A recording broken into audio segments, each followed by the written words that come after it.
All right, everybody, welcome to another edition of the Sports Inquirer Show. This is E. Marcel Pertut. Hope all of you are doing well out there in the world today. We're broadcasting on January 13th, 2021. So we've done a few shows into the new year. Once again, hope everything is good with you. We're doing well here based in Atlanta, Georgia. Pretty nice day outside. Haven't had that big snowstorm yet. Fingers crossed and wood you kind of hear that. Well, it's not really wood, it's my desk, it's plastic, but we're knocking on the wood for not too many major storms and everything like that. But yeah, I'm doing pretty well. Today's show, we're going to break down the national championship football game between Alabama and Ohio State and whether that contest is representation of a major problem in college football today. We'll transition into the Gridiron Blitz. Doug Peterson is out at Philadelphia as the head coach of the Eagles. We'll break that down, as well as the mess in Houston with Deshaun Watson. And then finally, the miscellaneous department. We'll break down some other things going on in the world of sports and in life. But as always, we want to follow everything that we're doing. Head to the mothership, thesportsinquirer.net.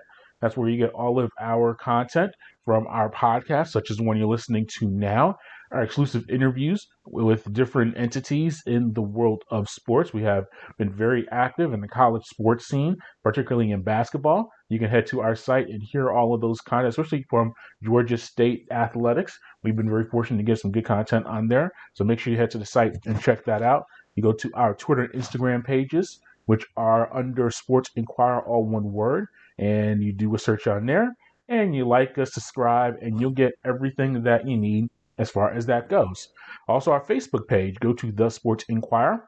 That'll be an excellent way to check that out and everything we're doing. Finally, subscribe to YouTube, SoundCloud, Spotify, Google Podcast, iTunes, and any other of the podcast entities that you go to get your audio content.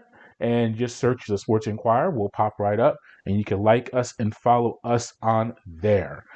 Technical State of Georgia Athletics is our first segment of the show, and we usually break down things going on in college athletics in Georgia. But unfortunately, and I'll say this before we get to the national championship football game, it's been a slow week for us here in that regard. COVID has really limited the activities of Georgia Tech and Georgia State athletics, particularly in the basketball side of things. That's the main winter sport. We've had cancellations. We've had some games moved around and shifted. I think we're going to get some contests in this weekend, so hopefully that'll be good. And it's happened multiple times already. I've talked to a coach or to a player about a contest, previewing it, and everything that's going to go on. I posted on the site, and that's cool. And we talk more than just the actual game itself. A lot of it is about the season and how it's going, and particularly for the players, a little bit more what led them to the school and things like that. So it goes beyond just previewing the Troy contest or previewing the contest against Louisiana Monroe or Wake Forest or things like that. But we've posted content, we posted our items, and a day later, that game is canceled. That's happened to us on multiple entities, and that's okay. That's just the way things work and the way things break down. But yeah, it's just the way things are as far as these games, and what's happening on every level. We've had NBA contests.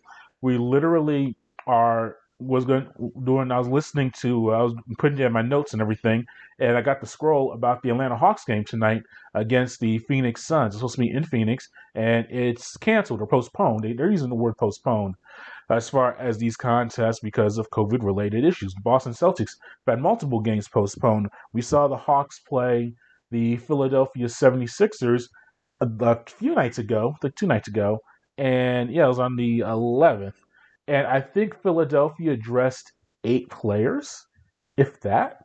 No Ben Simmons, no Seth Curry, a bunch of other players dealing with it. So we've had a lot of issues already with these teams. But transitioning back to Technical State of Georgia athletics, we've been unable to get a lot of games in. Kennesaw State's actually been doing pretty well in that regard. And I've actually worked some of those contests, and they have 4 games coming up this weekend. But it's really we're speaking. I'm speaking to you right now on a Wednesday. The first of those 4 games is on Friday. I may get a call or text Thursday night, even Friday morning, that the games aren't taking place. But so it's a very tough deal. What's going on? So that's why we've had not too much Georgia athletics and content up on our site. hopefully things can get better and this can improve, but that's just the way things are working. But we did have the national championship game between Alabama and Ohio State. It was a few days ago. Really, the reality is Alabama won 52-24. They led 31-17 at halftime. Devonta Smith, the MVP of the contest, he had 12 receptions, 215 yards, three TD catches, all in the first half. He played the first, I think, snap or two of the second half, and that's when he hurt his finger. I think it was dislocated, and he didn't come back. He really could have gone for 20 receptions and 400 yards the way he was going. I don't know, man, I got 400. That's a little extreme, but 350 maybe. He was dominant in that contest, and I've heard the comparisons. And I think Shannon Sharp, I'll give him credit. He mentioned Marvin Harrison, and that's a really good one. I grew up a Syracuse football fan. I'm from New York City originally, if you're new to the show, and we didn't really have too much college athletics as far as the football side of things. Now, basketball, we had St. John's and all the Big East in essence. And I still represent Syracuse and the basketball side of things as well. St. John's, I got love for St. John's, I know people that go there, but I had to go with Syracuse back in the day. So if I stick with the football team, I'm definitely going to stick with the basketball team. And so I followed Syracuse during its really big heyday during the 90s when guys like Dwight Freeney and Marvin Harrison were coming through. And obviously, Marvin Harrison went on to have a Hall of Fame career with the Indianapolis Colts. And it's the same. That was a good comparison by Shannon Sharp. The body type, the route running. Now, he doesn't run not as many routes as Harrison did, but it's an evolution of the receiver position because you'll see Smith and Devonta Smith. He'll catch the ball out of the backfield. He'll do some swings. He'll run reverses. So they get the ball in his hands a lot more ways than traditional. All right, you're the receiver. All you can do is run routes. But when he does get in the slot or in the outside, in the perimeter, just the movement, the body type, the easy speed, as they say, it's just tremendous. And I watched the contest on the All 22 on ESPN Plus because I wanted that perspective of it. And all 22 in essence is a camera is on the very top of the stadium, so you're looking down and on the entire field while the plays are taking place. When you watch the game on television, you see it from really focused in on the line of scrimmage. You don't really see the complete play that takes place until you get to maybe the highlight or the replay, and they'll show kind of how the guy runs a route or a certain thing like that. When you have a stationary camera, that's kind of an overview. And all 22, it's used a lot of ways for coaches because that's how you can look at film because you get to see the full screen or you get to see the full play in one shot from the sideline. And when you watch it from there, Smith is even more impressive. I mean, they tried everything on him. They had press coverage. They tried zone. They tried so many different ways to defend him. And you just see the play develop, and you don't know if he's going to go left or right or do a curl route or go deep. And his route running is spectacular. And he's a small guy. He's about maybe 6 foot and 170. So it's not like you're looking at some of the we used to see the big receivers, the Julio Joneses of the world, the big Alabama receiver. He's like kind of the standard bearer or the prototype. No, he's a smallish guy, but he runs strong, runs powerful. And it's very interesting to see him when he does his pro days and they start measuring him. I think he's not going to be 6 foot. He might be 5'11" and 165, 170, if that. He's not going to run four. He might run 4.4. But it's not going to be like 4.2 or 4.3 speed because he's not a blazer in that regard. But he just runs so many good routes and finds ways to get open, and he's so precise with it. I'm interested to see and we'll do more draft talk when it comes closer because we're going to talk more about college football here in this segment to conclude the season. But he's a top 10 pick without question. I'm interested to see what happens with that top 4 or 5. Obviously, I don't think and there's a trade factor too, which is I think you have a lot of trades in play between Washington. The first pick was Jacksonville, and second pick is the New York Jets. I think even Detroit. Oh no, excuse me, not Detroit. Number 3 is actually Miami, and the Falcons are at 4. I think those 4 picks can all be tradable, and when you throw in the quarterbacks between Deshaun Watson, what happens with him, and we'll get to that a little bit later on in the show. You have the Trevor Lawrence deal, of course, college guys, Justin Fields. Zach Wilson. And the Falcons have an incumbent in Matt Ryan. What happens there? Miami with Tua. How do they rotate? The point being is that I can definitely see him being in the top five as far as Devonta Smith. But just watching his performance was tremendous. Mac Jones, efficient quarterback. Like he's another guy that he's not going to be. Is he the prospect of Trevor Lawrence or even Zach Wilson or Justin Fields? Maybe not, but he could be a serviceable winning quarterback in the NFL. And not even it's tough to evaluate the Alabama guys because you literally have first rounders at every level. First rounders, potential first round picks at receiver, obviously with Heisman winner and Smith and Waddle, who worked his way back into the lineup. And I'm glad he was able to get back onto the field and play his final game for the squad and and participate with his teammates. But man, it was tough seeing him limp around there, and I'm glad they got him out of there pretty early in the process. I know he wanted to work his way back and get him, but he wasn't 100%. Not everyone's 100% at this point of the year, but he was coming back from a major ankle injury, and he worked his way back and just showed his dedication to be with the squad. But yeah, but even him, he's a first rounder. You look at Najee Harris, who I think may be the most, and it's crazy saying this with a quarterback and at high level quarterback like Jones and a Heisman winner in Smith, and I talk about all his greatness.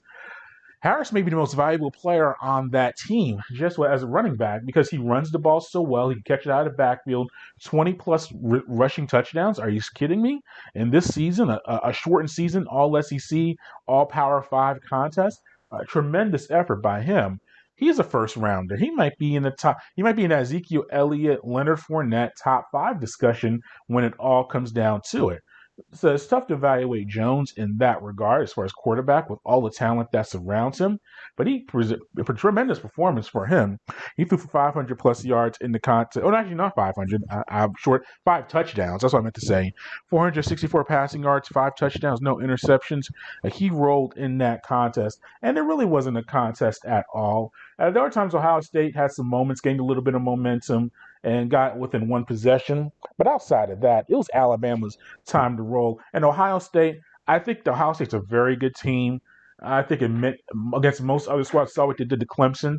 They're a national championship caliber team, but they just faced the wrong squad in Alabama, who has it rolling right now. And to put a bow on Ohio State's season, just too many inconsistencies.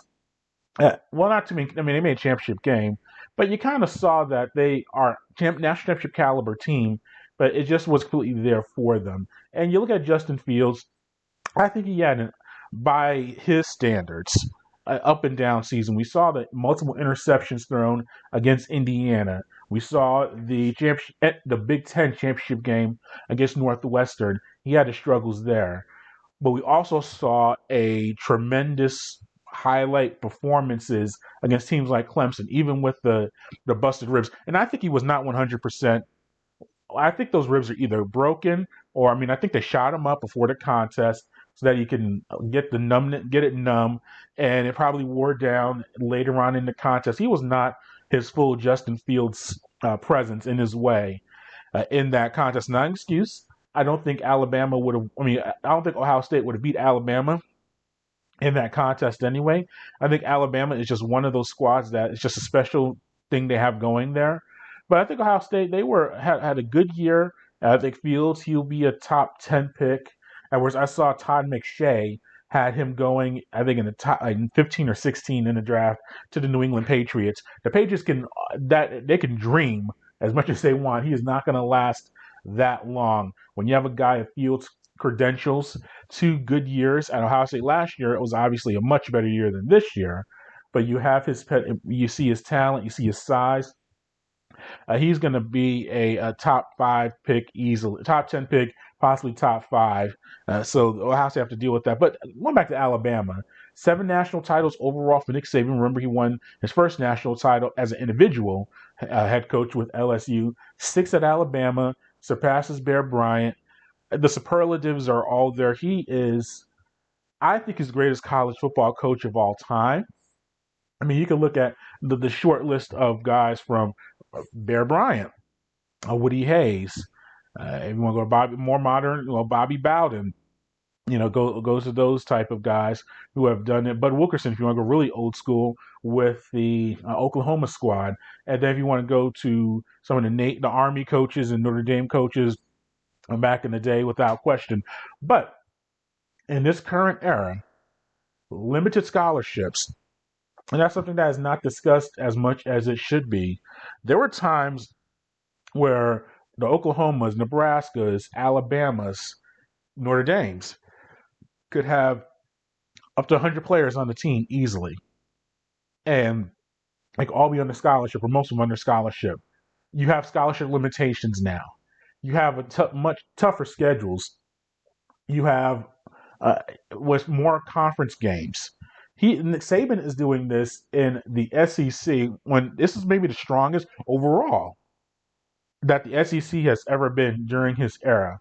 You look at teams like the LSU's, Florida, Georgia's that are going through very strong. Auburn are going through it, and Tennessee. Well, Tennessee's not been too hot lately, but you have an SEC that maybe per talent wise is the strongest it's ever been. Look at the pro talent that's produced in the SEC. It's the league with it's the conference with the most NFL talent every single year in the draft, and Saban is doing this in this era. You also have more loopholes to win a national championship, or more hurdles to go over. No disrespect to guys like the Bear Bryant eras of the 50s, 60s, and 70s, even into the 80s.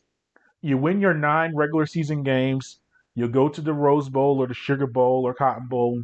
You win that contest, you're undefeated or you have one loss, and you get voted as a national champion. And that's really how a lot of these national titles are, and very conspicuous votes by media members and coaches, very questionable as far as the motivation and the way that they would get voted into these national titles.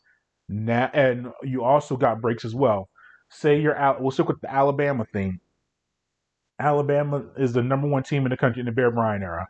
And I'm not picking on Bear. We can put any hypothetical in there. We saw in the 80s quite a bit, especially with the bowl tie-ins. Say you're Oklahoma. We'll get off Bear for a little bit. You're Oklahoma. You're the number 1 team in the country, and you're playing your season. And the number 2 team is Ohio State. Problem is, back in the 70s and 80s, and even into the 90s, you saw this with Penn State and Nebraska. The Big Ten champion has to go to the Rose Bowl, and they face somebody, and they might face the number 7 or 8 team in the country. We'll say USC. But you're Oklahoma. You're the number 1 team, and you're in the Orange Bowl. That's your bowl tie-in because you're the Big 8 champion. And just the way things shake out, you're facing the number 6 team, and we'll make an independent. We'll say Miami because they were independent back then. You're Oklahoma. You beat Miami. You're the number 6 seed, or they're number 6. You beat Ohio. You are Ohio State. You're in the Rose Bowl, and you beat the number 7 team, which we'll say is USC. Who's the national champion? Is it Oklahoma? Is it Ohio State? How do you determine that? Those bowl tie-ins really messed up a lot of national championship opportunities. We saw that in the 90s. I think it was 94 with Penn State and Nebraska.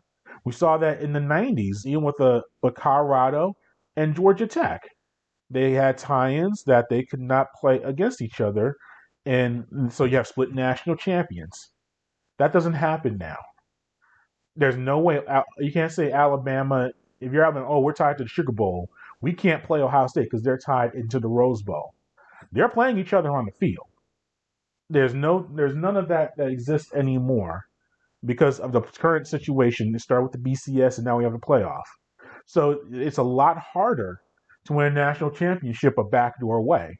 So for Saban to do this and have to deal with the Ohio States and Clemson's and Oklahomas that are putting in major talent as well, just in the conference, you got to deal with Auburn every year, LSU every year, and then you win that in the SEC West. You got to win the conference championship game against a Florida or Georgia, which is producing top 5, top 10 teams. You win that, then you got to be in a playoff. You got to be in the semifinals and beat a Notre Dame type squad or beat a Clemson or in Oklahoma. And it's all right, we won that game. Who's waiting for us? Ohio State. I think that Saban, and he's not the, he's kind of softened over the years because I think as you get older, people kind of look at you in a different way. But he's not a polarizing personality. I mean, you have outside of, unless you're an SEC fan, or especially like an Auburn fan, you obviously you have some dislike or I don't want to say hate. Hate's a strong word, but you really don't like Alabama because that's your conference rival. You're from if you're an Auburn fan, obviously Alabama, that's a big deal for you. But if you're in any other part of the country outside maybe the Southeast that crosses paths with Alabama every single year, you really don't dislike Alabama. You really don't dislike their presence. You recognize talent, you acknowledge it. I think with the problem that we're seeing with college football, and this will wrap up our segment here, is becoming very top heavy. And next year, because your early predictions, what's going to happen next year, and who's going to be in the playoffs, who's going to win conference championships. Here's my guarantee: I don't care, and these teams are losing their top quarterbacks. They're losing their elite talent. 3 out of 4 playoff teams next year are going to be Alabama, Clemson, and Ohio State. And all three of those teams are going to have to replace starting quarterbacks, replace coordinators, replace major talent on both sides of the ball. But we've seen those three teams find a way to work it out. Dabo's going to have a very strong team in Clemson. They're not going anywhere. I know Trevor Lawrence is moving on to greener pastures in the NFL, but they have their freshman quarterback we saw play this year. He's going to slot right in. They recruit at a tremendously high level. They're going to be in that conversation. Ohio State, same deal. Not only are they dominating the Midwest in recruiting in the state of Ohio and all that stuff, they're now starting to go national. Look at that backfield that they had. Justin Fields from Harrison High School in Kennesaw, Georgia. I mentioned before, I literally covered that kid. We in my circle of my nephews and know his family. They're all connected. It's not a big community here in Kennesaw/Ackworth, Georgia. But point is, he's from Georgia. Trey Sermon, who emerged as a top running back for Ohio State, he's from Sprayberry High School, which is in Marietta as well. Well, that's in Marietta, Georgia, which is neighboring city of Kennesaw.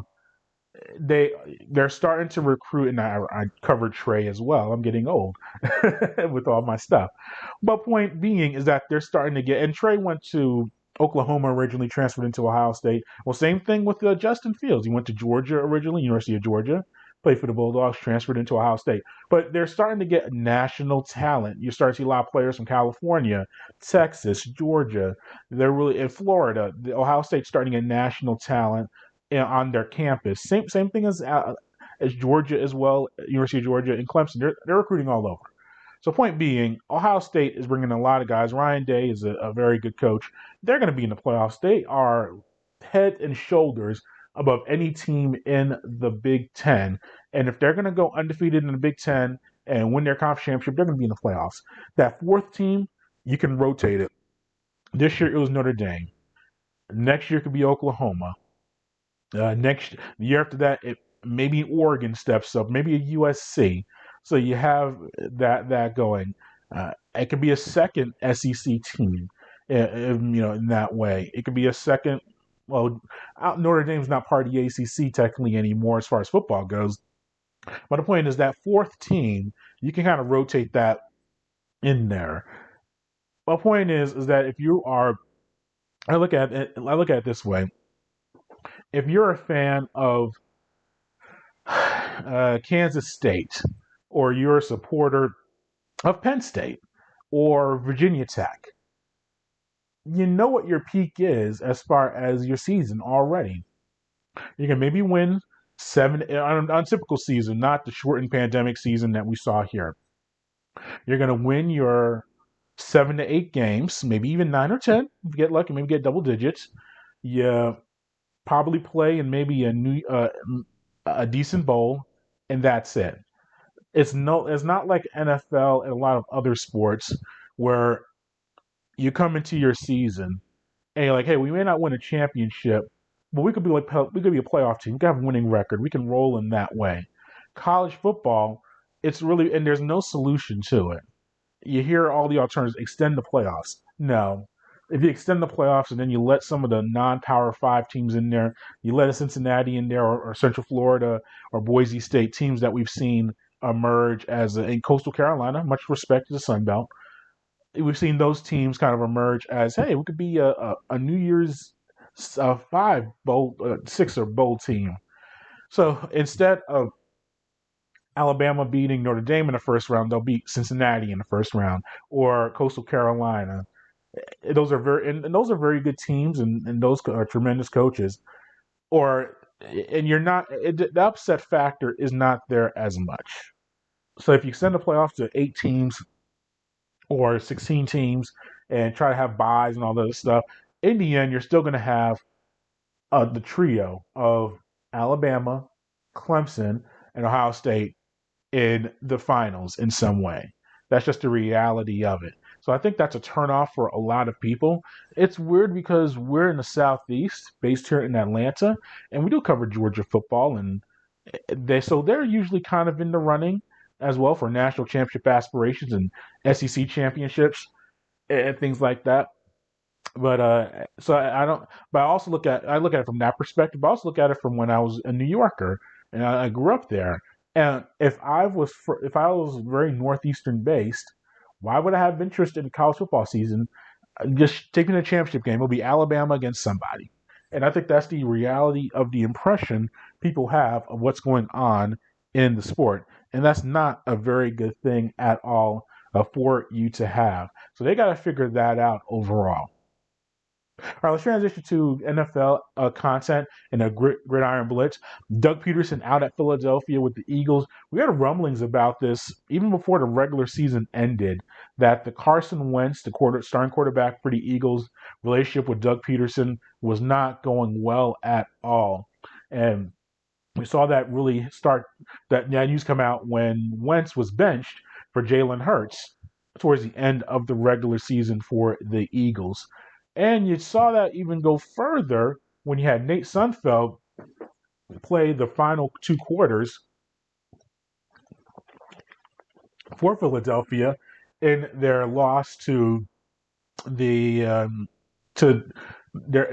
loss to Washington in the regular season finale on Sunday Night Football. And we went over all that stuff. What was Peterson thinking and everything like that. Here's what I think happened in that situation.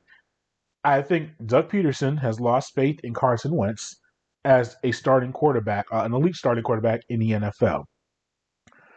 The Eagles management wants to play Carson Wentz. One, he's their draft pick. He's a guy that at a few years ago played at an MVP level. He's a guy that they've committed hundreds of millions of dollars to contractually.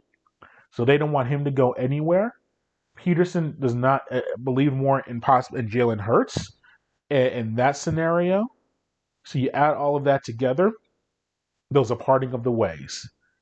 Now, I think that, and it's tough because Peterson won the Super Bowl with the team as the head coach, with Nick Foles as a backup, and incorporated all of that into a championship team.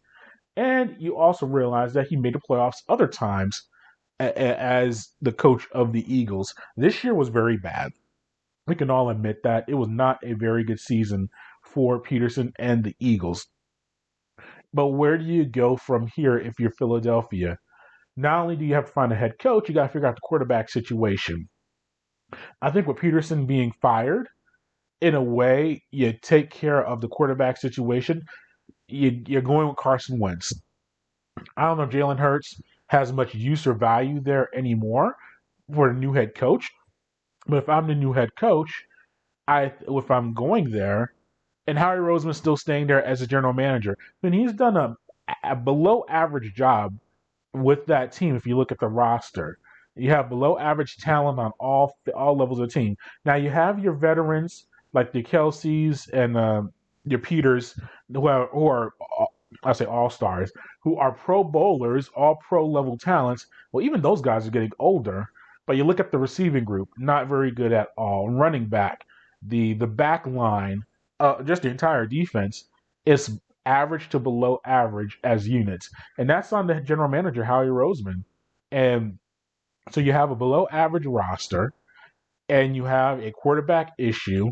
I think if you're the head coach of the team, you gotta believe in Carson Wentz because obviously that's the guy that's going to be there for the Eagles long term.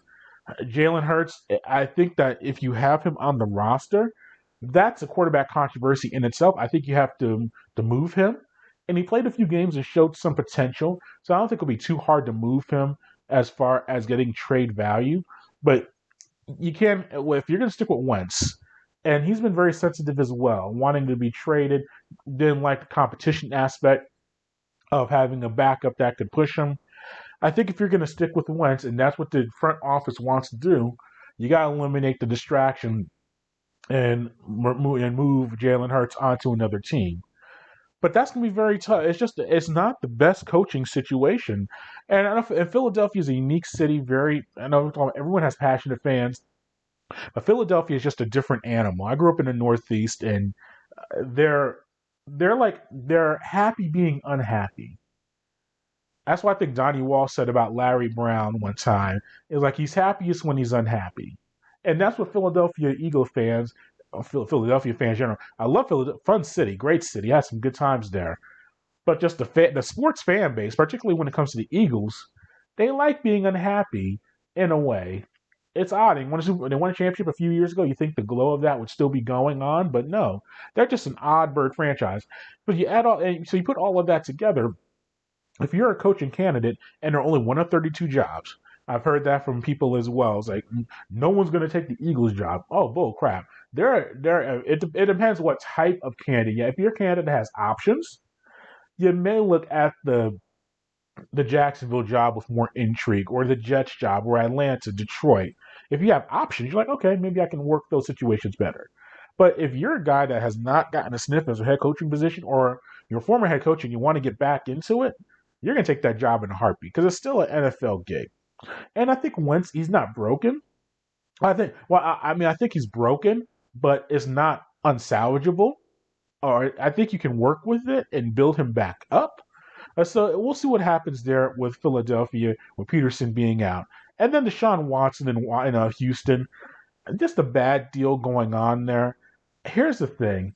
I think if you're a management, and this for really for any franchise or any business entity, you're the CEO, or in this case, you're the owner of the team. It's your business, and you're going to bring in a executive VP or a CFO or the manager of your office. You're not going to necessarily it's your office, it's your business. But if you're going to hire, I said if you're the owner, you're going to hire the CEO. We'll make it that way. The chief executive officer, the one that's going to run your office, do some hirings and firings, is going to make decisions on maybe budgets and consulting and all that stuff. He's going to be the person, he or she, that CEO is going to be the person that handles the day-to-day operations of your office. And you have one or two elite employees, your star salesperson, your best business director, people that this CEO is going to have to work with directly on a day-to-day basis for the business to grow and expand and do the best that it can. I think it would be best if you have that employee sit in on the interview. They're not going to make the final decision. They're not going to say, we're going to hire this person as the CEO. You're the owner. It's your business. It's your entity. It's your baby. So you run it. You own it. But you're going to want to at least have an acknowledgement, even if it's for show, that you're bringing in the CEO candidates, and your lead employee at least has a say, not necessarily a say, but has a sit down with them in the process. Now, say there's candidate 1, 2, and 3, and for this case, Deshaun Watson, we'll make him the lead employee, and J.J. Watt. Those are your two lead employees. They sit in on candidates 1, 2, and 3 for the CEO or the head coach. And they really like number 1. They maybe had a previous interaction with number 1, They have friends and colleagues that number one used to coach at another place, and they have buddies on that team, and like we really love number one. Number one's awesome, and number two is they kind of like him, but they kind of don't know him. And then number three, you really like him as the owner of the team, but the players are kind of like, we don't know, and we're not too sure about him. They say, no, we prefer really love to have number one.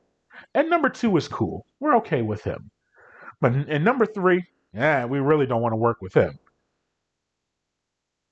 If you're the owner of the team, it's your duty to at least acknowledge that, appreciate it, and then in the end, you can choose number one.